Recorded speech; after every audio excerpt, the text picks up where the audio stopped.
So, little update then on the Audi TT Mark 1. Boxes have been emptied. Boxes and boxes have been emptied. Coilovers. Nice new top mounts, polybush ones. Got the rear springs there, another one there, ready to go in. Powder coated knuckles, new wheel bearings, new ABS sensors, new ball joints. All sorted there. We've got our bottom arms here, freshly powder coated.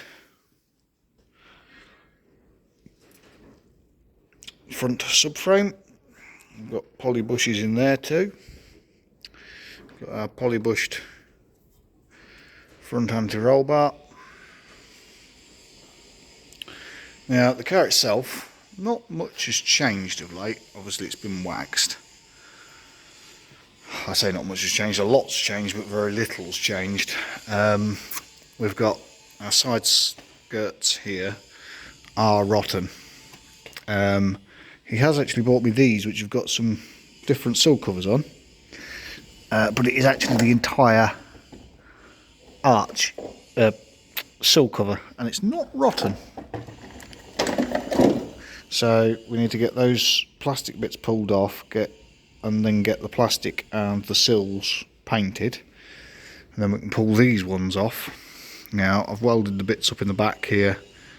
Obviously I've got to make holes and put riv nuts in to reattach these side skirts, but I think what we'll do is we'll pull these off. Now this welding's done, I need to remask the car and then finish waxing and rust proofing this section here on both sides. Then we can get, so if we get these off, then we can get this rust proofed, and we can also wax underneath here as well, just to protect it, because that'll help protect it for the long term. We've got the rear shock absorbers hung in. We've got nicely powder coated back anti-roll bar there. Obviously we had the fuel tank out as well, that's now back in. We've also got the rear diff in. Now the rear diff, I did want to get it rebuilt, but it's proving slightly more difficult to find parts for the rear diff than you'd think. So for now we are going to leave the diff and send that out at a later date, or get another one and then send that out and have it rebuilt, and then swap it over eventually when we get that back. This one's still good for now, it's just got a bit of play in the bearing in this end, but finding bearings and everything for it, not quite so straightforward.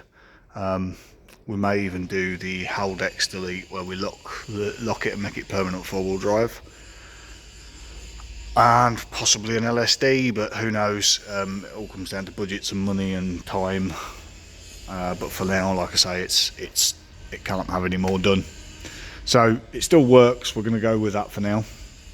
Drive shafts obviously are a bit rusty. I shall, when I've finished, I shall go around and spray all the bolt heads with rust converter epoxy.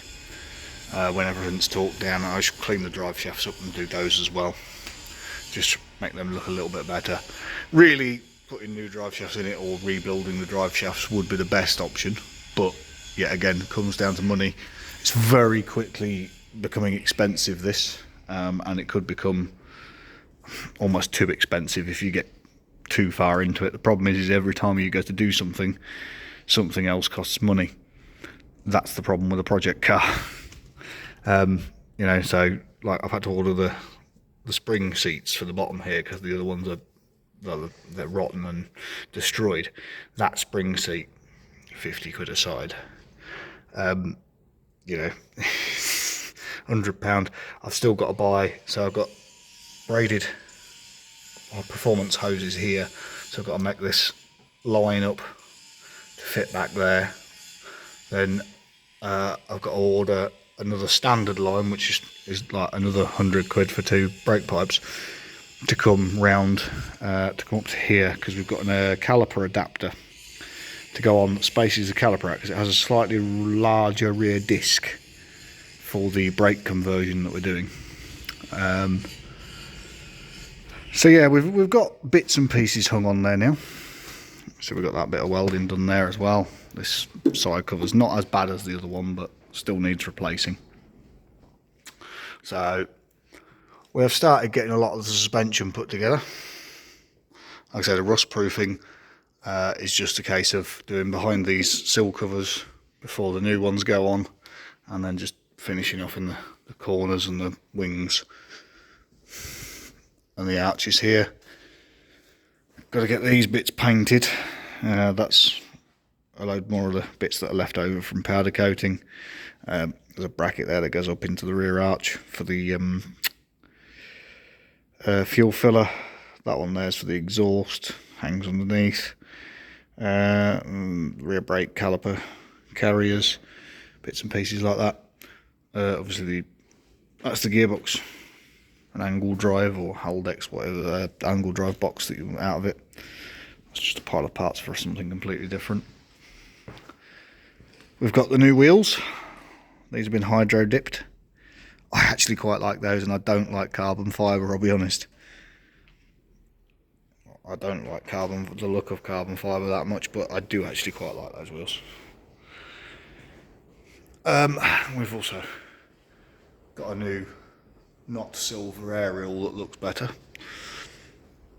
So yeah, so underneath here, like I say, it's all rust proofed. I do need to go around and stick all the bungs back in the holes. Get all the bungs back in the holes. Obviously we've got to take the brake pipes and make those up to go into those flexes.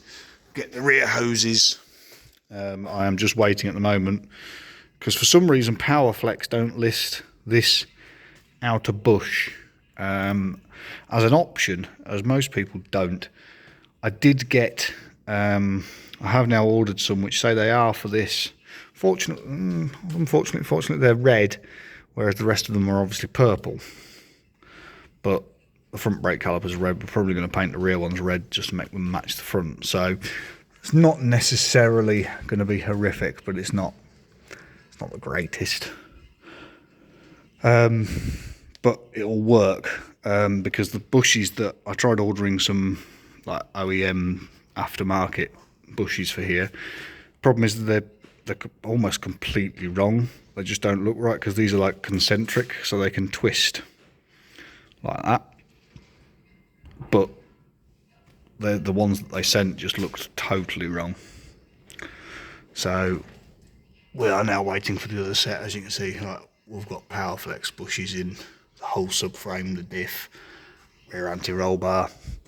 We've got brand new drop links, front, rears. So it is getting there. The engine's over there, a couple of red hoses attached to it. So I've got once we've done the other end, we've then got this end to contend with. So these are the two brake pipes that obviously run to the back. And these are the two originals. This is a touch of a problem, because they've got these braided inline flexes, because for some reason in their infinite wisdom they decided to rubber mount, as opposed to solid mount, the ABS unit, which means I've had to buy 4 more flexes just to redo all the brake pipes from the ABS pump back, and then obviously from the ABS pump out to each side. Touch irritating, I will be fair, but there isn't really much I can do about it. So yeah, we'll get that sorted. To be fair, we've got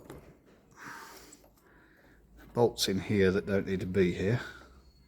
That's for the front of the subframe. Now the front subframe bolts, well, the front subframe, in fact, in general, I actually have new bolts.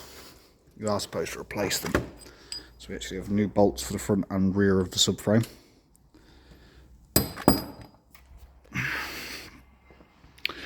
So yeah, there's the progress so far. It's starting to come together.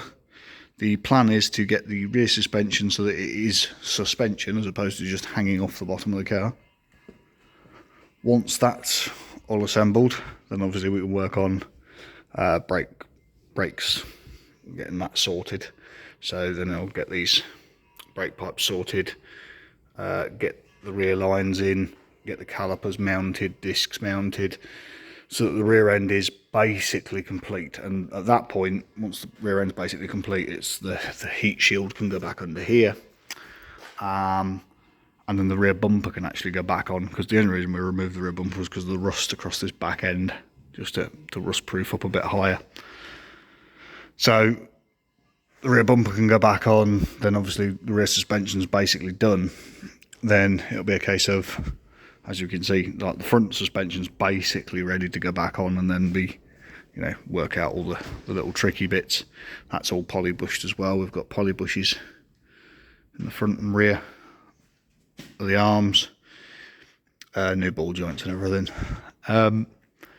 So yeah, so once the back end's done, then I can work on this front end. So the front end will be taking the gearbox, which is over there, the engine, which is there, and the second hand but good twin, it's a solid mass conversion with a twin clutch, CG Motorsport twin clutch set there. Get that onto the engine, get the engine sort of in front of the car, get the engine there, get the gearbox on it, and then get that lifted up and bolted back into the car. Once that's bolted in the car, I mean, I will change these two coolant hoses first, because I've got red ones of those. Then I can work out replacing all the hoses and bits and pieces. Then it'll get a bit tricky and a bit time consuming, because I've got to go through the wiring loom where it all lays across the top of the engine, because all the connectors are burnt, broke, you know, bad wires, what have you. Can't really see it, but if I turn the light on, you can see in there it's got a nice waxy layer inside the end of the chassis rail. That's from injecting it with all cavity wax. All the cavities have had that underneath. So yeah, that's the little progress report so far on the Mark 1 Audi TT project car. We've made quite a lot of progress. Like I say, it doesn't particularly look like it, but when you consider we've finished taking things apart and we are now in the putting it back together, we are, I would say 50% of the way there, but 50% of the work isn't taking it all apart. 50% of the work is almost in once it's mostly back together, because 90% of the work will be making everything work as it should, you know, making the brakes work as they should, making the engine start, run, modifying the